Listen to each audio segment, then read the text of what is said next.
Now, It's one small step for man. and backward. Now, And Go on. that would appear to be his fairly logical thoughts at the time as he stepped onto the lunar surface. It's a monumental event for mankind, and he is thinking man will continue to walk into space. This is just the beginning. Exactly. So what you're saying is what you find is what we're actually thinking. Although we're talking, there are other thoughts in our minds when we are speaking. We all know that. Oh, sure. And these are shown up in our reverse speech patterns. Now, there's one about the death of Kennedy, which I think demonstrates quite well. Are you able to pull that up?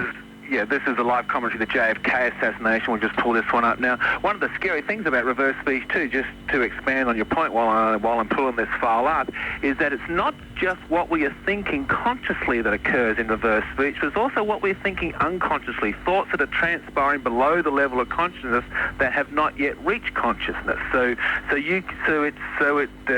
it comes from the totality of the human mind. Now this one here is a classic example of a conscious thought. It's a live, spontaneous, on the spot. We'll start this track now, and you'll hear the commentator describing the president's motorcade route driving through the streets of Dallas.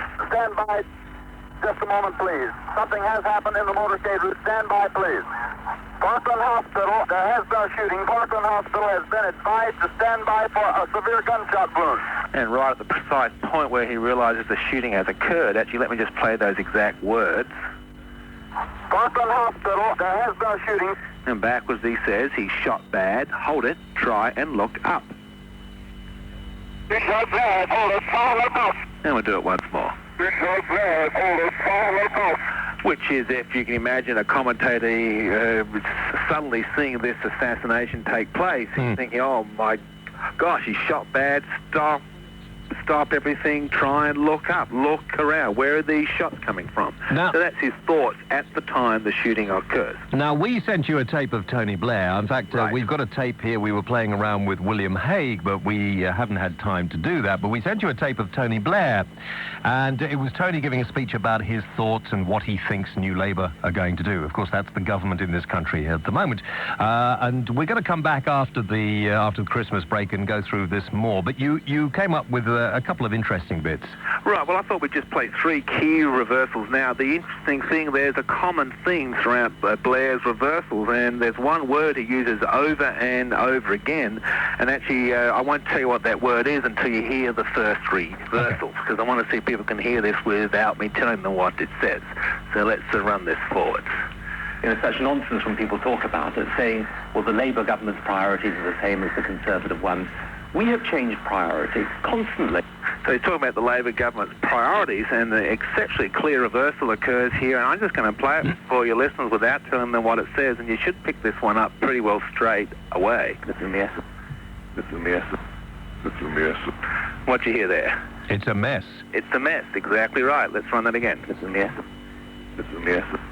This is a mess. And what I want to do is I want to play the whole track backwards, and you'll actually hear how this very clear phrase occurs right in the middle of the gibberish. So the first thing you're going to hear is this backwards gibberish, then this very clear reversal right in the middle.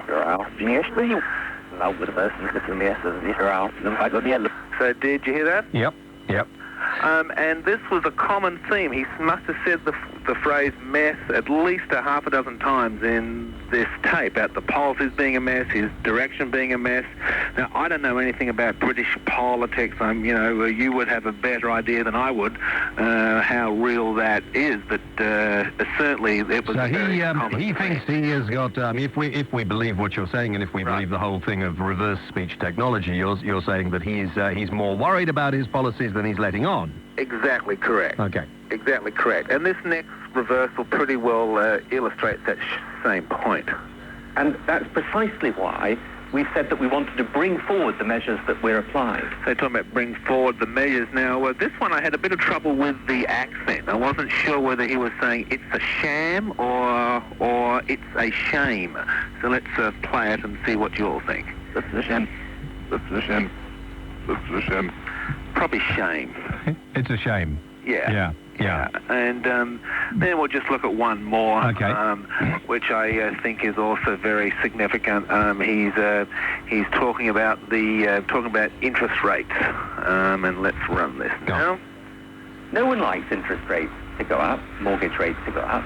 They've actually gone up just 1.25% since we were elected. They're now 7.25%. I understand quite funny.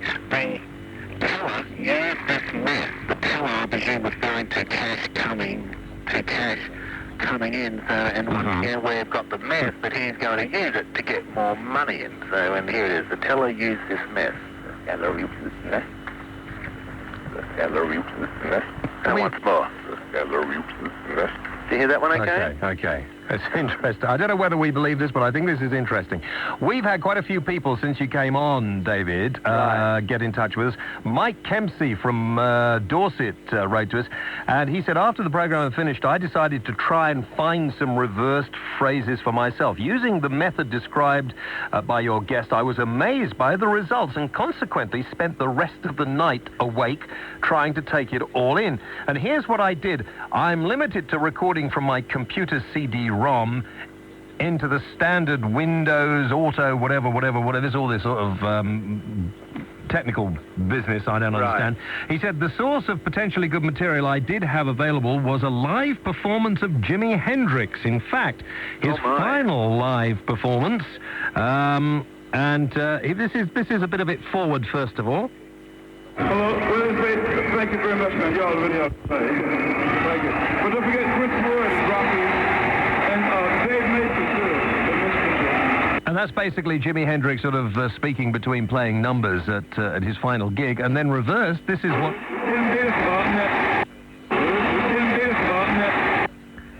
And it says something about the same baseball hat. Oh, really? I heard the at the end. Just do it one more time. Do it one more time backwards, slowly. Oh, yeah, look at that. And this is the next one. This is interesting. This is what it was forwards. For y'all being so nice, we'd like to blast your eardrums one more time. We're going to blast your eardrums one more time. Right. Backwards. Does that sound the same volume? And that was? Sound the same volume? Does that sound the same volume? Well, I heard the "um" at the end. Oh, we never sound the same volume. Let's hear that again. Let's do that again, frontwards and backwards. Yeah. Trouble is that... so nice, we'd like to blast your eardrums one more time. Does that sound the same volume? Oh, yeah, listen to that. That's good, isn't it? So, Very good. Although there are a lot of skeptical people out there, that was from Mike Kempsey, and people are saying, well, you're just hearing what you're looking for. It's interesting. There's one more from Mike, and the third one. See if you can decipher what this is. Okay. This is it forward. You can either stay and clap, or anytime you want to, or either clap, whichever you want to do. Gee, I have trouble with the forward, let alone the reverse. Exactly. But listen to the reverse. How could there a party? How could there a party? How could something? What have we got? How could there a party?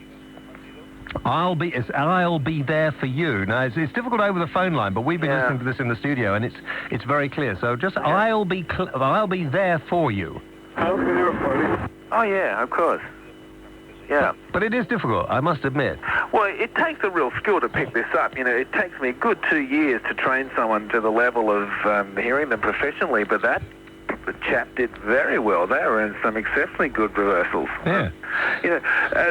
The argument is put forward quite a lot that we're only hearing these things because we're telling you to hear them. But in a lot of I've done numerous blind tests testing this whole theory, and the fact is, if you ask someone to hear a phrase that's not there, they simply cannot hear it, no matter how much you suggest it. I will frequently do a standard blind test. We will pick 30 different people, divide them into 3 groups of 10, and in group 1 I'll say to them, okay, here's the reversal, this is what it says, can you hear it? And in group 2 I'll say, okay, here's the reversal, and I'll ask them to hear something that is not there, and invariably they cannot hear the phrase or the control phrase that does not exist, but they can hear the one that does exist. And in group 3 we'll normally ask them to hear an occasional word here and there, to hear what they hear, and they'll pick up a word here and there. It's a difficult process.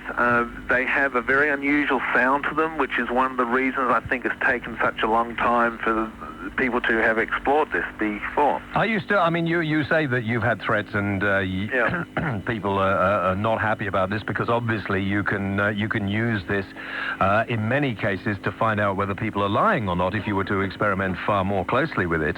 Oh, sure. But you presumably you're going to be rubbished quite a bit before you go any further, I would imagine. Oh, well, that's just par for the course. You know, I knew that was going to happen a long time ago. And see, look, I've gone through the same mental process as everyone else has with this. I really do understand the skepticism out there. It took me, well, I began my work in late 83.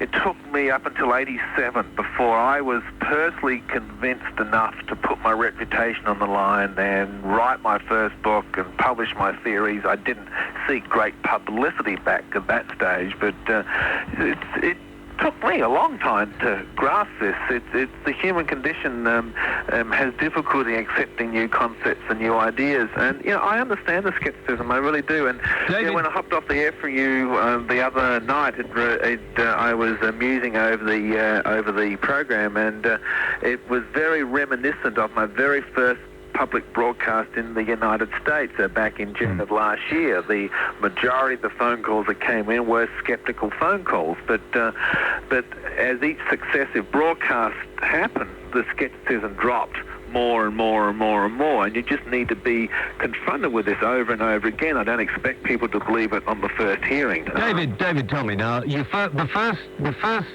response. You were on air this week with the SDI tape, weren't you? Well, actually, I've got a nationwide broadcast tonight on that, and actually, people in Britain can listen to that if they go to the website. Let me tell you what site to go through. If you go to www.artbell.com. That's artbell.com, and that's at 11 o'clock tonight, U.S. time, and it's now 3:30, so you can work out the conversions. We'll be going nationwide with that tonight. I have gone public with it before the last couple of weeks, but they've been on the smaller network stations. This is a large network station. Now, tell me your own website before we go. www.reversespeech.com. Okay, and I will talk to you sometime in the new year, in January, hopefully, and we'll talk more about this. It's fascinating, and I'm not wholly convinced yet, but it's fascinating, and people can experiment with playing stuff back and listening to it and see what they find. Right. Okay. And you can listen to me tonight if you can get access to the net. So. On www.artbell.com. That is correct. Okie dokie. Okay. David, have a good Christmas and New Year. And the same to you too. And thank you very much for your interest. I really do appreciate it. Thank you, David. Okay. Bye-bye. A number of people have written in since then and left messages. Fascinating. I don't know.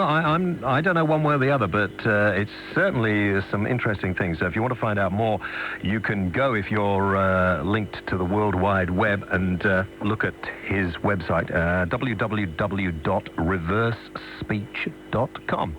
I'm James Whale. It's Talk Radio. We're back right after this. On Sunday, the 31st of August, Britain awoke to some terrible news. And a news flash, and I'm sorry to have to be the one to tell you this, but Diana, the Princess of Wales, has died. The death of Diana, Princess of Wales, shook us all. I can't seem to grasp it. I just feel tremendously shocked. Almost a member of the family had died. On Boxing Day, Talk Radio recalls the tragedy and pays a moving tribute to the People's Princess. She won't come again. I mean, it's so terrible. I thought she was great. The People's Princess. Boxing Day evening at 8 on Talk Radio. There's a good argument for listening.